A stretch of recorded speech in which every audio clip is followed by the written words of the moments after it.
हेमंत सरकार के 1000 दिन पूरे होते हैं, जिसको लेकर के कई सारी चीज़ें जो हैं वो सामने आ रही हैं। लगातार मुख्यमंत्री हेमंत सोरेन अपने कार्यकाल में लोगों को सौगात दे रहे हैं, तो वहीं दूसरी ओर इनके ही कार्यकाल में विरोध प्रदर्शन आंदोलन भी होते हैं।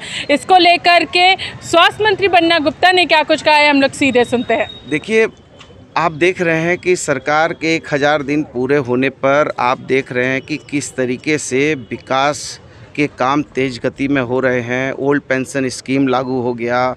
आप देख रहे हैं कि नियुक्तियां चालू हो गई हैं, किसानों के लिए काम हो रहे हैं, सर्वजन पेंशन स्कीम लागू हो गई है। पुलिस के लिए जो पुलिस वाले भाई हमको जेल भेजे, मारे पीटे, उन लोग को भी हम लोगों ने क्षतिपूर्ति अवकाश भी दिला दिया है और उनको महंगाई भत्ता भी 1 महीना का अतिरिक्त 13 माह का ये भी कर रहे हैं।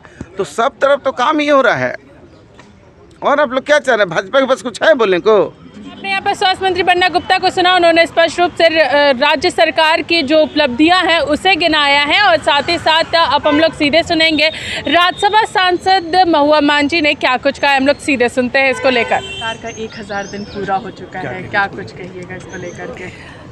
देखिए, बहुत बढ़िया काम हो रहा है, तेज़ी से काम हो रहा है। माननीय मुख्यमंत्री जी और उनकी पूरी टीम को, महागठबंधन की पूरी टीम को मैं दिल से धन्यवाद देना चाहूँगी, शुभकामना भी देना चाहूँगी, बधाई देना चाहूँगी। शुरू में 2-3 साल कोविड रहा, ये सभी जानते हैं, उसकी वजह से थोड़ा स्लो हो गया था काम। फिर भी उस दौरान जो काम किया जा सकता था उसे भी माननीय मुख्यमंत्री जी ने बहुत ही कुशलता से किया, क्योंकि जिस तरह से मज़दूर भाइयों को हवाई जहाज़ से लाया गया, ट्रेनें चलाई गई, झारखंड में एक भी मौत भूख से नहीं हुई लोगों की। मुख्यमंत्री किचन और दीदी किचन वगैरह की मदद से हर एक को मदद मिली।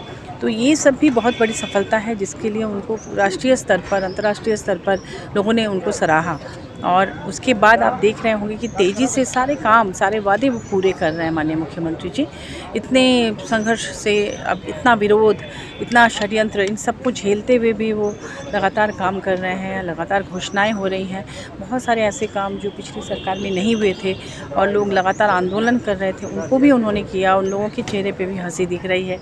आपने देखा होगा कि पुलिसकर्मी भाई किस तरह से होली दिवाली मना रहे हैं, आंगनबाड़ी सेविका सहायिकाएँ किस तरह से खुशियाँ मना रही हैं, जबकि पिछली सरकार में उन पर लाठियाँ चलाई गई थी जब वो अपनी मांगों के लिए आंदोलन कर रहे थे उस वक्त। और साथ ही आपने देखा होगा नेतरहाट फील्ड फायरिंग रेंज के कारण इतने सारे गांव प्रभावित थे, वहाँ पर भी उस समस्या का भी इन्होंने निराकरण किया और पुरानी पेंशन व्यवस्था लागू कर दी, जिसके लिए चाहे वो शिक्षक हों, चाहे सचिवालय कर्मी या तमाम सरकारी कर्मचारी अधिकारी कितने खुश हैं।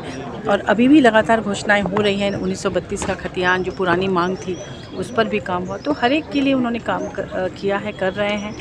आप देखेंगे विभिन्न योजनाओं के माध्यम से यहाँ से बेरोजगारी दूर करने की कोशिश हो रही है, चाहे वो पलाश ब्रांड हो, फूलो झानो आशीर्वाद योजना, फोटो हो, खेल योजना। तो खेल के क्षेत्र में, एजुकेशन के क्षेत्र में भी जो मॉडल स्कूल खोले जा रहे हैं, यहाँ एक हायर एजुकेशन या स्कूली शिक्षा को और ज़्यादा स्तरीय बनाने के लिए, तो काम तो लगातार हो रहा है। बहुत बड़ी उपलब्धियाँ हो रही हैं और मुझे लगता है जिस तरह से काम कर रहे हैं माननीय मुख्यमंत्री जी, आने वाले दिनों में और तेज़ी से काम होगा और बहुत सारी उपलब्धियाँ होंगी।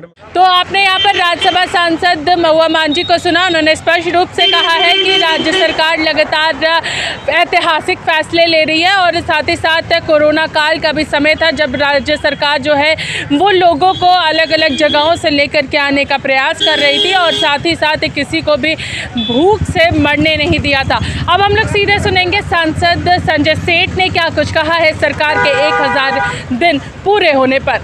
तो इन 1000 दिनों के अंदर इतनी संवादहीनता और संवेदनहीन सरकार हमने नहीं देखी। और पिछले 3 सालों के अंदर हमने सैकड़ों पत्र लिखे जनहित में, कुछ सुझाव दिए, कुछ पत्र लिखे, एक भी पत्र का जवाब नहीं हुआ। इतना संवादहीन एक सांसद लिख रहा है, राजधानी का पत्र माननीय मुख्यमंत्री को लिख रहा है, तो ये सीएमओ को जिम्मेदारी है कि हाँ ना में जवाब दे। विमर्श हो रहा है या निर्णय नहीं हो सकता है, गलत है, अच्छा है, इतना ज़्यादा संवाद ही नहीं होना चाहिए। अब इन 1000 दिनों के अंदर देखो कि चाहे वो बिजली आपूर्ति हो, लॉ एंड ऑर्डर हो, चाहे सड़क, पानी, बिजली, कुछ भी हो, अगर आप, मेरा तो चुनौती है 10 अलग अलग क्षेत्रों से 10 लोग को चुनेंगे तो 9 लोग बोलेंगे ये सरकार पूरी तरह फेल है, किसी भी क्षेत्र में सरकार ने काम नहीं किया। बिजली को देख लो आप, बिजली राजधानी में अभी बैठे हैं ना, लाइट नहीं है, माननीय राज्यपाल आने वाले हैं और बिजली नहीं है, बिजली गुल है।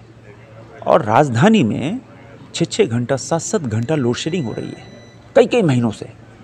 मैं पलामू अभी बीच में गया था, अभी परसों सिल्ली में था, ईचागढ़ में था, बिजली नहीं है। 15-15, 20-20 घंटे सिल्ली में बिजली नहीं है, पलामू में बिजली नहीं है। ईचागढ़ के लोग 2-2, 3-3 दिन बोलते लाइट ही नहीं रहती है, इनके पास ट्रांसफार्मर नहीं है। हमारे रांची लोकसभा के अंदर 500 ट्रांसफार्मर खराब हैं और वो 500 ट्रांसफार्मर बदलने के 6 महीने लगेंगे।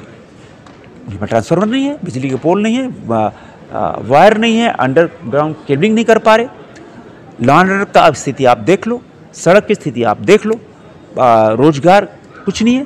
तो पूरी तरह 1000 दिनों में यह सरकार 1000 कदम भी नहीं चल पाई है। यह जो पब्लिक ने, जनता जो मैंडेट दिया था, उस मैंडेट का पूरी तरह अवहेलना हुई है। उस मैंडेट का उन्होंने पालन भी नहीं किया कि जनता से जो वायदे किए थे। आपने वायदा किया था ना 5 लाख हम रुपए देंगे, नौकरी देंगे, कुछ नहीं किया उन्होंने। सिर्फ घोषणाएं हुई। किसानों के लिए रघुवर दास सरकार ने 5 एकड़ 5,000 रुपया 5 एकड़ देना था, वो भी बंद कर दिया। ये तो माननीय प्रधानमंत्री नरेंद्र मोदी जी का आशीर्वाद है कि किसान सम्मान के तहत किसानों को पैसा मिल रहा है, चाहे विधवा पेंशन हो, विकलांग पैसा आता है, मनरेगा का पैसा है, केंद्र सरकार सही समय भेजती है, ये देते नहीं है। इस तो फाइनेंशियल इरेगुलेटरीज और कहते हैं कि लॉ एंड ऑर्डर और कॉन्स्टिट्यूशनल क्राइसिस भी है। यह सरकार ऐसी है कि अब रिजोर्ट पॉलिटिक्स कहाँ क्या था भाई, अब रायपुर चले गए, लतरातू चले गए, क्या मतलब भाई, ये क्या प्लांटेड स्टोरी आप कर रहे हो, पूरी प्लांटेड स्टोरी। ध्यान भटकाना था। अभी कल ईडी की रिपोर्ट आई, इनके प्रतिनिधि 1000 करोड़ रुपए का अवैध माइनिंग, 1000 करोड़ रुपीस। आप बताओ, प्रधानमंत्री ने कहा ना 15 अगस्त को लाल किले के प्राचीर से ये वर्ष भ्रष्टाचार में प्रहार होगा, और भ्रष्टाचार में प्रहार रोज हो रहा है। देख लो इनके कारनामे, देखो कि किस तरह माइनिंग लगता है कि अब मेरे घर की चीज़ है, अवैध माइनिंग 1000 करोड़ रुपए की। तो पूरी सरकार लूट पे टिकी हुई है, चाहे गिट्टी की लूट हो, बालू के लिए लूट हो, आप कोयले की लूट हो। जनता से कोई वादा नहीं है, जनता से कोई वारा न्यारा नहीं, जनता की अपेक्षा पे खरी नहीं उतरी है। ये सरकार पूरी तरह फेल है। आपने यहाँ पर सांसद संजय सेठ को सुना, उन्होंने स्पष्ट रूप से कहा है कि सरकार पूरी तरीके से विफल रही है। राज्य सरकार लगातार जो भी कार्यक्रम करना चाह रही है उसमें वो सफल नहीं हो पा रही है। राज्य की जनता काफ़ी पीछे चली गई है और साथ ही साथ उन्होंने सरकार पर यह आरोप लगाया है कि 1000 दिन तो उन्होंने पूरे कर लिए, मगर वो इस कार्यकाल में 1000 कदम तक नहीं बढ़ा पाए हैं। इसी के साथ देखते रहिए लाइव लगातार। रांची से मैं पूजा, नमस्कार।